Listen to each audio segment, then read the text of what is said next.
Right, fellow Toastmasters, I would like to talk about my the way I spent my vacations, namely about my Las Vegas trip. It was a very interesting trip. It was my first time in Las Vegas, and I liked it. Actually, it was my first time as I've been that far west in the United States. Before that, the most westward city I've been was Chicago. It takes about 5 hours to get to Las Vegas, and you fly across almost the whole US continent. And you cross the Rocky Mountains. You can see the Rocky Mountains from the airplanes. They were covered with the snow. It's pretty interesting. And right after the Rocky Mountains, the landscape changes dramatically. And you can see the ground is brownish red, and you can see those canyons. These are huge, massive canyons, and you can see the tabletop mountains, like the ones that you can see in the cowboy movies. It was pretty interesting. And when you land in to Las Vegas, you can see the lake that has the cover dam. It was pretty interesting, actually. And you can see the strip, you can see the Las Vegas itself, and you basically, the airplane is aiming pretty much toward the strip. The first thing that you can see when you get up from the airplane in Las Vegas is, of course, slot machines. And you can see people sitting there, spending the last of their money before boarding the plane back from Las Vegas.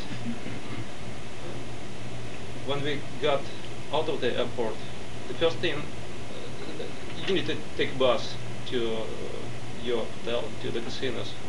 And it's not that far away, it's like 10-15 minutes. And there's a bus shuttle that goes to the casinos, and it costs you about $9. But when we got there, the limo guy came to us right away and he said, "Do you want to get there for $5?" And he said, "It was a big limo." It's like, no, thanks, because it sounded a little bit too good to be true. Frankly speaking, I don't know what the deal is, but we didn't take the limo. And the strip itself, all casinos in Las Vegas are located on basically on one street, the strip. And there's a couple dozen of casinos. Each casino has its own theme. Like Luxor, it's a big pyramid. There's an Egyptian theme. Luxor, actually, at night it has the beam of the light that's directed upwards from the center of the pyramid. Caesar's Palace, there's a Roman theme. Paris, there's a French theme. They have the miniature Eiffel Tower with an observation deck on the top. There's and there's a couple dozen of casinos.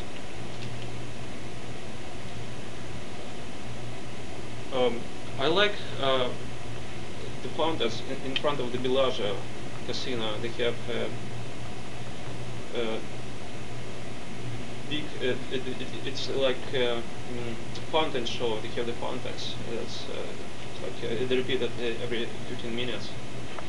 Actually, the first time that I saw it, I haven't seen it, but I heard the sound. It was like a boom. It was like a firework. Boom, boom.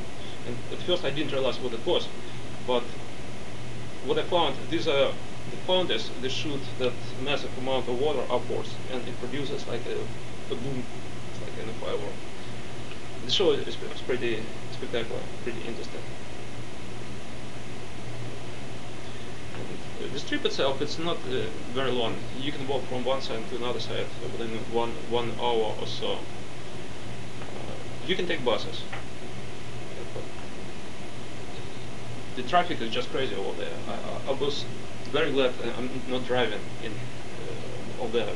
And I remember one night when we went out at night, we took a bus, and the bus driver announced to everyone in the bus right away, if you need to be in time for your show, you'd better be just walking there than driving there on the bus. And the buses, there's actually two duck buses. Pretty interesting to ride on the second desk. You can see the people crowds around. Yeah. And it was very crowded. there's one casino is Treasure Island. It's kind of pirate theme, and once an hour or once in a couple of hours, at night they make a show in front of the casino. They have like 2 pirate ships, and it's a kind of, it is a show. And we didn't actually intend it to see the show. We just passing by, but we just got stuck in the crowd, and you couldn't do anything. Just a bunch of people standing there and waiting for the show, and we're just standing there for 1 hour waiting for the show to start. And that was just crazy. The show was interesting, and I'm lucky that I was tall enough to see it, but there's a bunch of kids and no idea how they just couldn't see it. It was crazy. So everyone thinks, most of the people think about Las Vegas, that people come to Las Vegas to gamble. Actually, there's only 5% of the people that come to Las Vegas mainly for gambling. But the interesting thing that's actually 85% of those ended up gambling. And I was a part of the statistics. Yeah, I didn't lose much, like $60 here in the slots machines, so it wasn't that bad.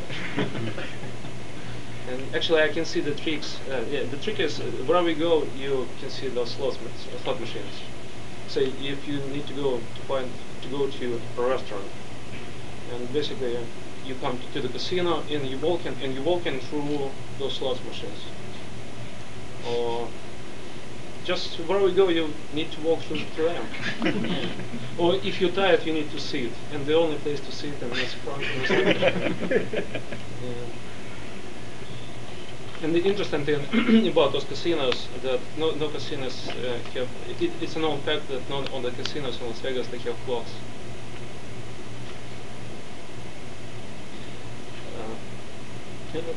So I spent there 3 days, and one of the nights we decided to go at night to see, go to a nightclub, and they have really good nightclubs. And we went to Caesar's Palace, and they have a pretty famous nightclub. It's called Pure, and it's supposedly right now that's the #1 nightclub in the nation. So we came over there, but what we found is actually there was a very long line. It's like more than 1 hour line, people just standing there waiting to go inside of the nightclub. And we just didn't expect it. We should have expected it, but we didn't expect it. So we ended up not going there, and we just stayed in the lounge, and it was pretty nice. And, overall, it was a very good trip, and I saw a lot of interesting things over there. And someday I think I will gladly come back there for another trip. Thank you.